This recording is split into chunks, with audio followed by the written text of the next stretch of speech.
Hello everyone.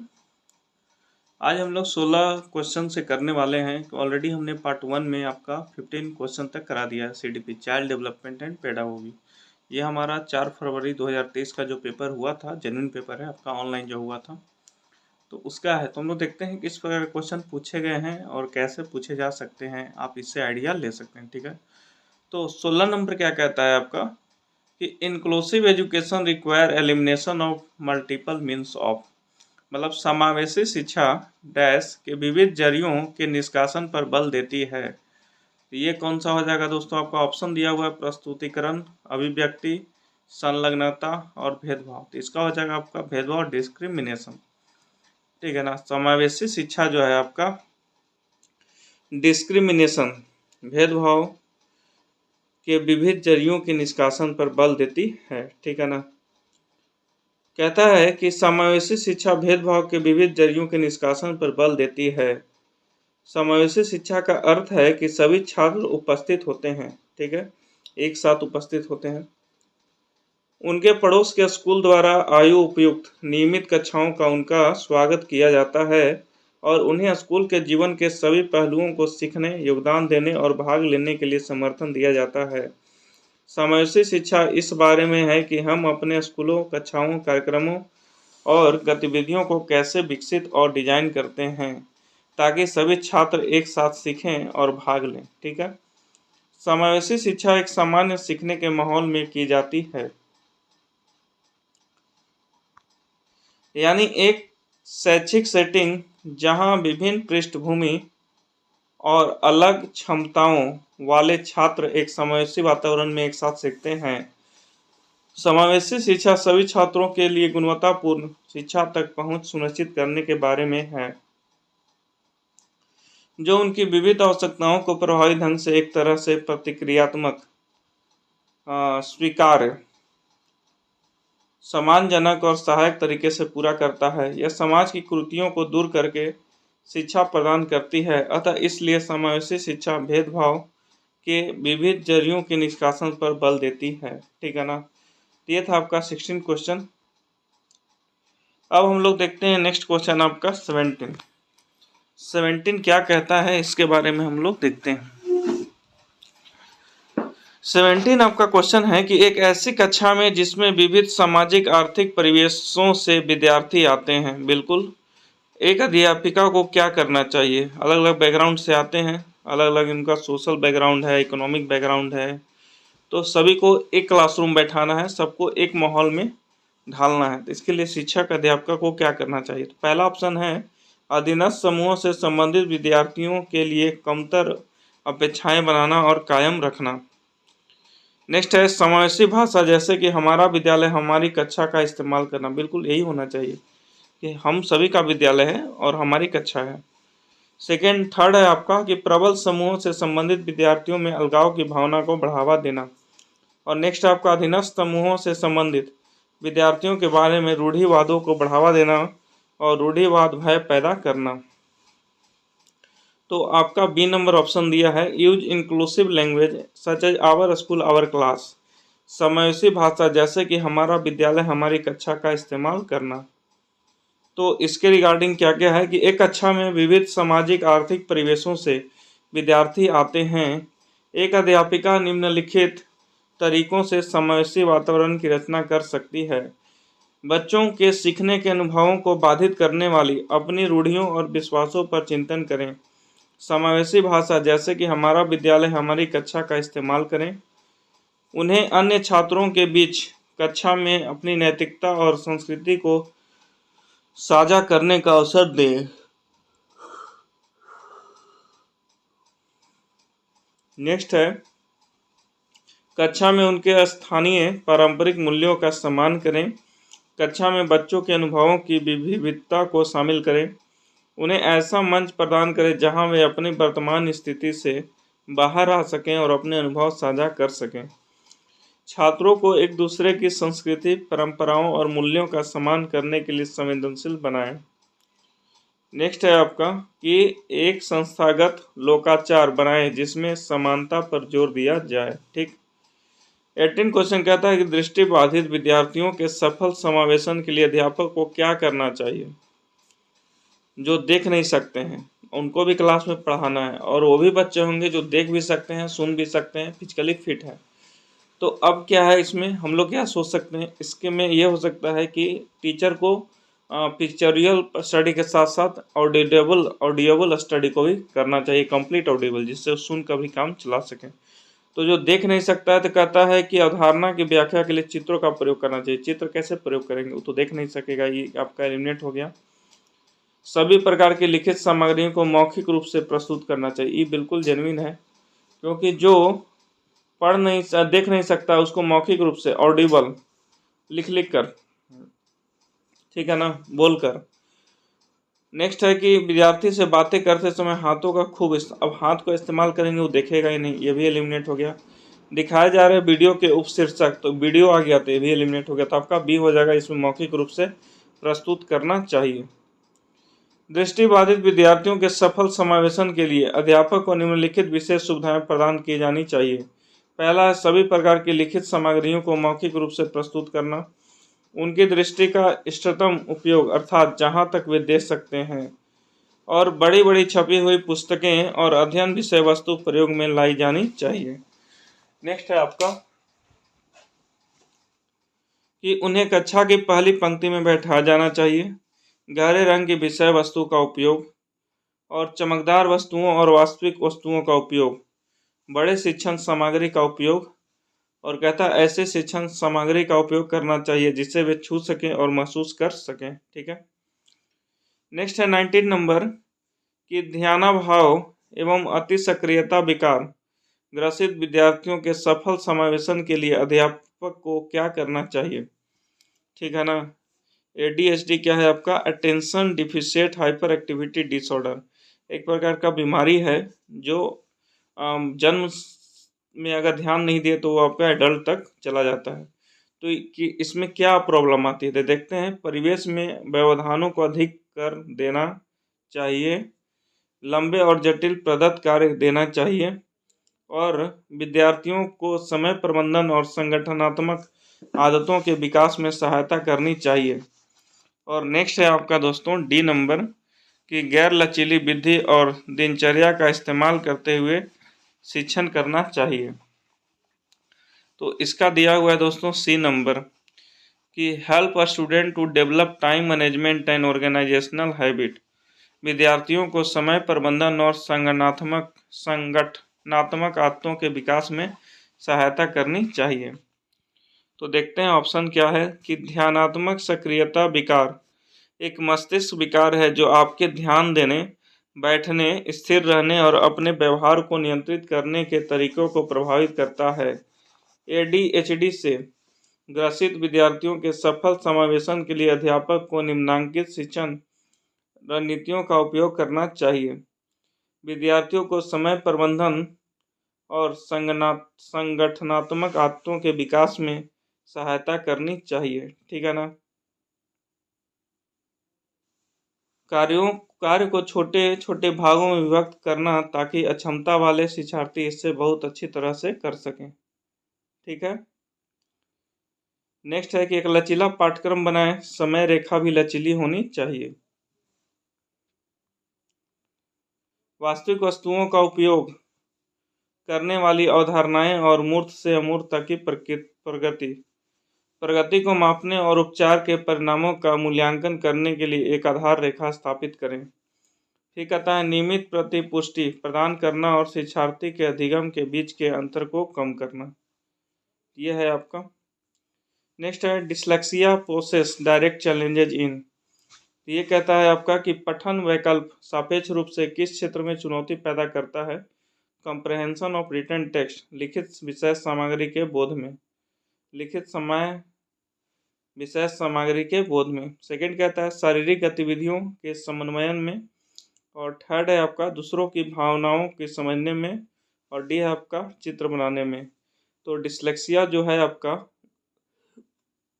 पठन वैकल्प सापेक्ष रूप से किस क्षेत्र में चुनौती पैदा करता है, तो आपका है लिखित विषय सामग्री के बोध में। ठीक है, ए नंबर। तो क्या होता है डिसलेक्सिया, देखते हैं इसको। पठन वैकल्प सापेक्ष रूप से लिखित विषय सामग्री के बोध में चुनौती पैदा करता है। डिसलेक्सिया सीखने समझने में होने वाली कठिनाई है जो पढ़ने में दिक्कत, लिखने और वर्तनी की समस्याओं का कारण बनती है। यह बुद्धि को प्रभावित नहीं करता है, लेकिन बच्चे सीधे अक्षर को उल्टा लिखते हैं। ठीक है ना, जो सीधा अक्षर है ना उसको उल्टा लिखते हैं। इस तरह का होता है समस्या डिसलेक्सिया वाले फैक्टर्स में, जो एक तरह की लर्निंग डिसेबिलिटी है।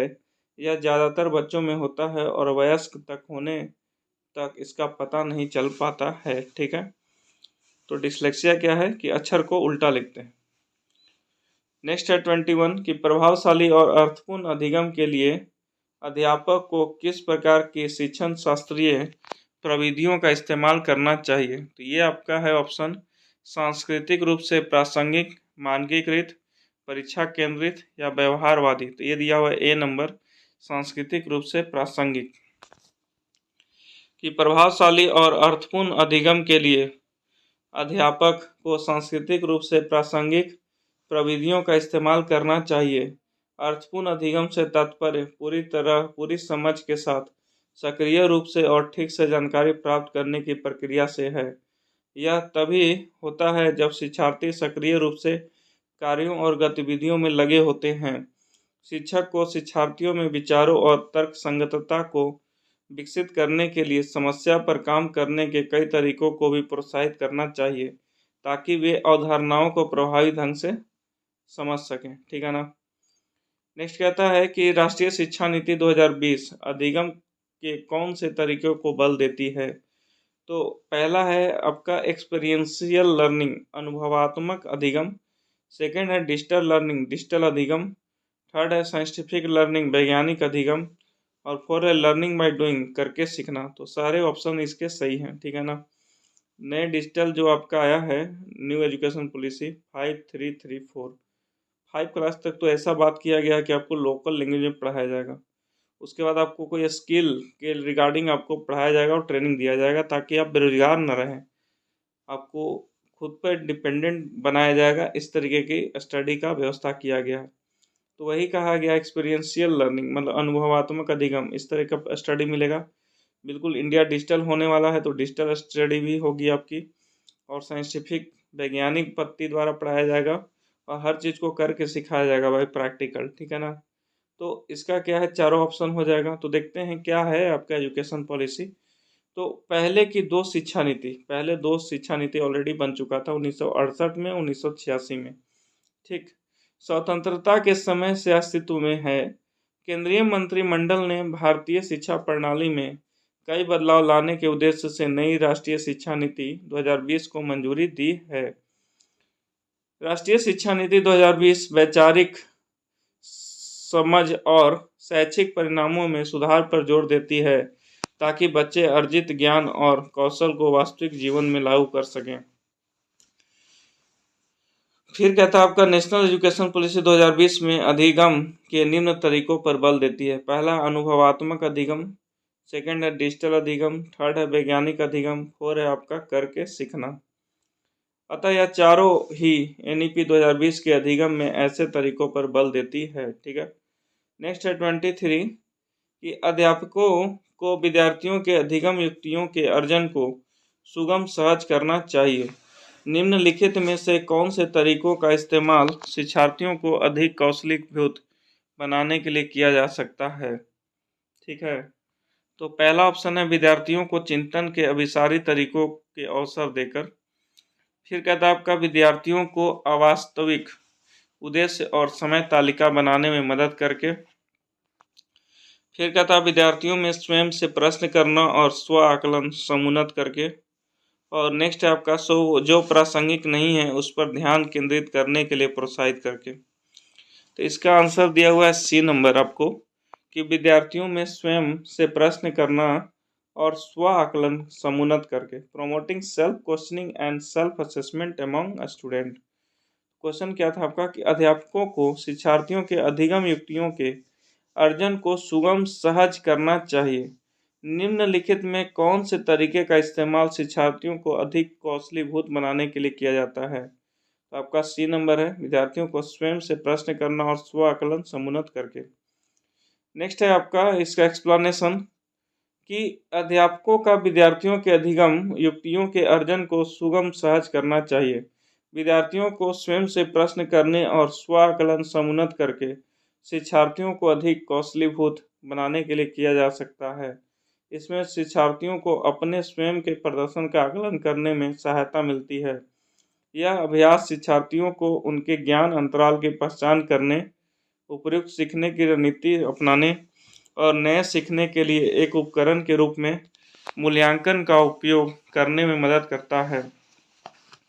ऐसा करने से शिक्षार्थियों की कार्य कुशलता में और वृद्धि होती है। ठीक है।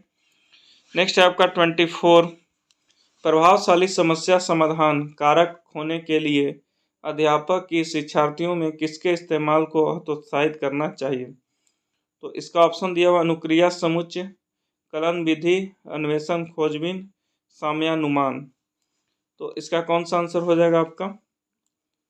इसका आंसर दिया हुआ है आपका ए नंबर। क्वेश्चन को फिर मैं आपको दिखाता हूँ। प्रभावशाली समस्या समाधान कारक होने के लिए अध्यापक को शिक्षार्थियों में किसके इस्तेमाल को हतोत्साहित करना चाहिए। तो आपका दोस्तों दिया हुआ अनुक्रिया समुच्चय। ठीक है ना। तो आइए इसका एक्सप्लेनेशन देखते हैं कि प्रभावशाली समस्या समाधान कारक होने के लिए अध्यापक को शिक्षार्थियों में अनुक्रिया समुच्चय का इस्तेमाल करके हतोत्साहित करना चाहिए। एक शिक्षक के रूप में बच्चों को जीवन में सफल होने में मदद करने के लिए समस्या समाधान को सुविधाजनक बनाना आवश्यक है। ऐसा करने के लिए एक शिक्षक का विद्यार्थियों को चीज़ों का विश्लेषण करने की आदत विकसित करने के लिए प्रोत्साहित करना चाहिए ताकि विद्यार्थी स्वतंत्र रूप से समस्या का समाधान कर सकें। नेक्स्ट है आपका 25, नल के स्रोतों के बारे में चर्चा करते हुए रानी उत्तर देती है कि नल और फव्वारा पानी के मुख्य स्रोत हैं। इसका उत्तर किसका प्रतिनिधित्व करता है? ठीक है ना। इसका उत्तर जो है किसका प्रतिनिधित्व करता है? तो ऑप्शन क्या है आपका कि उसकी समझ जो उसके अनुभवों के आधार पर बनी है, उसके समझ जो उसके अनुभवों के आधार पर बनी है। सेकंड है आपका उसकी निम्न अंतर्व्यक्तित्व और अंतर्व्यक्तिगत बुद्धि। और सी है आपका नई अवधारणा सीखने के लिए भी प्रेरणा की कमी। और आपका डी है उच्च स्तरीय समस्या समाधान कौशल। इसका आंसर ए नंबर दिया हुआ है कि हर understanding formed on the basis of हर एक्सपीरियंस, कि नल के स्रोतों के बारे में चर्चा करते हुए रानी उत्तर देती है कि नल और फव्वारा पानी के मुख्य स्रोत हैं। तो ये कैसे उसके पास आया? तो हर अंडरस्टैंडिंग उसकी समझ जो उसके अनुभवों के आधार पर बनी है। तो इसका आंसर ए नंबर है। देखते हैं एक्सप्लेनेशन। रानी प्रायः घरेलू कार्यों या अपने आसपास के लोगों को जल की आवश्यकता हेतु नल का प्रयोग करते हुए देखती है तथा भ्रमण के दौरान किसानों द्वारा खेतों में फव्वारे द्वारा सिंचाई करते हुए देखती है। अतः जब कक्षा में जल के स्रोतों के बारे में चर्चा की जाती है तो रानी अपने अनुभव के आधार पर बनी अपनी समझ का प्रयोग करते हुए यह उत्तर देती है कि नल और फव्वारा पानी के मुख्य स्रोत हैं। नेक्स्ट है आपका 26, which of the following is not a part of metacognitive skills. निम्नलिखित में से कौन सा अधिसंज्ञानात्मक कौशलों का भाग नहीं है। तो पहला है आपका प्लानिंग योजना, सेकंड है मॉनिटरिंग पर्यवेक्षण मॉनिटरिंग, थर्ड है इवेल्युएटिंग मूल्यांकन और फोर्थ है आपका पैसिवली इमाइटिंग मतलब निष्क्रिय अनुकरण। तो इसका आंसर है डी नंबर निष्क्रिय अनुकरण। ठीक है ना। Which of the following is not a part of metacognitive skill मतलब अधिसंज्ञानात्मक कौशलों का भाग नहीं है। तो आपका पैसिवली इमाइटेटिंग निष्क्रिय अनुकरण कहता है कि अधिसंज्ञानात्मक कौशल, ठीक है ना, अधिसंज्ञानात्मक कौशल में विद्यार्थी के अधिगम और प्रदर्शन को प्रभावित करने की शक्ति होती है। अभ्यास के साथ समयानुसार अधिसंज्ञान विकसित हो सकता है। जब हम अपने स्वयं के संज्ञानात्मक कार्यों पर नियंत्रण रखते हैं तो उन्हें अधिसंज्ञान कहा जाता है। अधिसंज्ञान छात्रों के विचारों को अवसारी बनाता है और उन्हें अपनी स्वयं की कार्यात्मकता आवश्यकताओं पर नियंत्रण देता है। अधिसंज्ञानात्मक रणनीतियों में समस्या को हल करने में स्वयं का मूल्यांकन करके आत्म सुधार शामिल है। अधिसंज्ञानात्मक कौशलों में निष्क्रिय अनुकरण का कोई स्थान नहीं होता है, क्योंकि व्यक्ति स्वयं से कार्य करने की क्षमता रखता है। ठीक है। नेक्स्ट है 27, भावनाओं और संज्ञान के बारे में निम्न में से कौन सा कथन सही है? विच of the following statement about emotions and cognitive is correct? ठीक है। तो अब विकल्प आपके क्या क्या हैं? पहला, अधिगम के लिए रुचि और जिज्ञासा परस्पर संबंधित नहीं है। सेकंड है, अधिगम तार्किकता के अमूर्त संज्ञान के बारे में है। थर्ड है आपका, जानकारी ग्रहण करने के कौशल मनोदशा द्वारा प्रभावित होते हैं। और फोर है आपका, निराशा का उच्च स्तर संज्ञानात्मक दक्षता को समुन्नत करता है। ठीक है। तो इसका आंसर है सी नंबर, कि जानकारी ग्रहण करने के कौशल मनोदशा द्वारा प्रभावित होते हैं। तो कहता है जानकारी ग्रहण करने के कौशल मनोदशा द्वारा प्रभावित होते हैं। यह कथन भावनाओं और संज्ञान के बारे में सही है। संवेग एक मानसिक स्थिति है जो भय, क्रोध, प्रेम आदि से जुड़ी है। संज्ञान अनुभव और इंद्रियों के माध्यम से ज्ञान प्राप्त करने की प्रक्रिया है। संज्ञान बताता है कि मानसिक प्रक्रियाएं अर्थात सीखने, याद रखने, समस्या को सुलझाने और जन्म से लेकर वयस्क होने तक की सोच कैसे विकसित होती है। एक बच्चे में शारीरिक, संज्ञानात्मक, संवेदनात्मक और सामाजिक विकास एक एकीकृत और समग्र निर्माण का विकास है। ठीक है। 28 क्वेश्चन है कि to keep the student motivated to learn a teacher should promote. विद्यार्थियों को अधिगम के प्रति अभिप्रेरित करते रहने के लिए अध्यापक को क्या समुन्नत करना चाहिए? तो पहला है आपका निपुणता उन्मुखी उद्देश्य। सेकंड है योग्यता का सत्व अस्तित्वात्मक परिप्रेक्ष्य। थर्ड है आपका असहायता का सीखा हुआ भाव। और फोर्थ है आपका प्रतियोगात्मक दृष्टिकोण। तो इसका आंसर दिया हुआ ए नंबर, मास्टरी ओरिएंटेड गोल्स, निपुणता उन्मुखी उद्देश्य। कहता है विद्यार्थियों को अधिगम के प्रति अभिप्रेरित करते रहने के लिए अध्यापक को निपुणता उन्मुखीकरण को निर्धारित मानकों के अनुसार अधिगम और कार्य में निपुणता प्राप्त करने के लिए लक्ष्य के रूप में परिभाषित किया गया है। शिक्षार्थी नए कौशल विकसित करने, सुधार करने के लिए अतिरिक्त ज्ञान प्राप्त करने पर ध्यान केंद्रित करते हैं। एक निपुणता दृष्टिकोण उन्मुखीकरण उन व्यक्तियों का वर्णन करता है जो जितना संभव हो अधिगम पर ध्यान केंद्रित करते हैं। ठीक है। नेक्स्ट है आपका, विद्यालय में बच्चों की सफलता में कौन सा कारक बाधा उत्पन्न करता है? पहला है लचीली समय सारणी, संरचनात्मक शिक्षा शास्त्र, कठोर पाठ्यचर्या और आपका डी है अधिगम हेतु मूल्यांकन। तो इसका आंसर दिया हुआ दोस्तों सी नंबर, कठोर पाठ्यचर्या।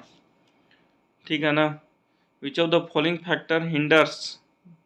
विद्यालय में बच्चों की सफलता में निम्न में से कौन सा कारक बाधा उत्पन्न करता है? तो आपका सी नंबर है, रिजिड क्यूरिकुलम और कठोर पाठ्यचर्या। विद्यालय में बच्चों की सफलता में कठोर पाठ्यचर्या बाधा उत्पन्न करता है। पाठ्यक्रम इस प्रकार होने चाहिए कि बच्चों को सोचने की क्षमता को बढ़ावा दे। पाठ्यचर्या ऐसी होनी चाहिए जो बच्चों की रचनात्मकता को बढ़ाए, साथ ही साथ नए चीज़ों सीखने के लिए प्रोत्साहित करे। कठिन पाठ्यचर्या से बच्चों की अधिगम क्षमता काफ़ी प्रभावित होती है। अतः हम कह सकते हैं कि एक कठोर पाठ्यचर्या छात्रों के अधिगम में बाधा उत्पन्न कर सकती है, साथ ही विद्यालय की सफलता में भी बाधा उत्पन्न कर सकती है। ठीक है। अब हम लोग लास्ट क्वेश्चन देखते हैं इसका, जो कि आपका असर्शन रीजन के फॉर्म में दिया हुआ है। तो ऑप्शन के बारे में तो आप पहले जान रहे होंगे किस तरह के ऑप्शन आते हैं। ठीक है। तो हम लोग स्टेटमेंट पढ़ते हैं असर्शन का। कहता है किसी अवधारणा को समझाते समय यह महत्वपूर्ण है कि विषय वस्तु का विद्यार्थियों के दिन प्रतिदिन जीवन से संबंध बनाया जाए। बिल्कुल सही बात है। कोई भी स्टडी ऐसा पढ़ाइए जैसे इन्वायरमेंट पढ़ा रहे हैं तो लॉजिकल है, हर चीज़ उसको बताइए, ये तुम देखते हो वो तुम देखते। ठीक है। आपका रीजन क्या है कि अधिगम कंठस्थीकरण के माध्यम से बहुत प्रभावशाली होता है। देखिए, अब learning is most effective when done through rote memorisation, ये मेरे को थोड़ा सा ठीक नहीं लग रहा। देखते हैं क्या इसका आंसर दिया हुआ, आपका सी नंबर दिया हुआ, मतलब कि आपका ए सही है और आर गलत है। मैंने पहले बताया था आपको, तो कहीं कहीं क्वेश्चन आपको लॉजिकल पता चल जाएगा। जहाँ भी आए याददाश्त कंठस्थीकरण तो आप उसको गलत कर दीजिए। ये कभी भी रूल में नहीं है, स्टडी रूल में। कितना याद कराएंगे बच्चों को? तब तो स्टार्टिंग से याद करेगा तब तो फिर 30 साल तक याद ही करते रहेगा। चीज़ों को समझना बहुत बड़ी चीज़ है। ठीक है, एक बार हम लोग अपने घर का रास्ता देख लेते हैं, समझ जाते हैं, तो क्या किसी को बताने की ज़रूरत पड़ती है क्या? फिर तो मेमोराइजेशन बिल्कुल नहीं करना चाहिए स्टडी में। तो यही था आपका एक्सप्लेनेशन। देख लेते हैं हम लोग। किसी अवधारणा को समझाते समय यह महत्वपूर्ण है कि विषय वस्तु का विद्यार्थियों के दिन प्रतिदिन के जीवन में संबंध बनाया जाए ताकि वह अवधारणा निश्चित स्थान पर उपयोग किया जा सके। तो कथन ये सही है। अधिगम कंठस्थीकरण के माध्यम से बहुत प्रभावशाली नहीं होता है, ठीक है, क्योंकि रटान प्रवृत्ति से अधिगम का दैनिक जीवन में उपयोग नहीं किया जा सकता। ठीक है, तो दोस्तों आपको जैसा भी लगा हो, मैंने आपको सीडीपी कंप्लीट कर दिया है आपका 30 question.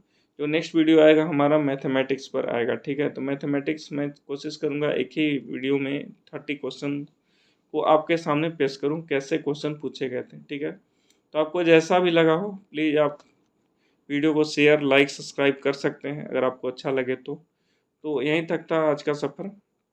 Okay, thank you very much.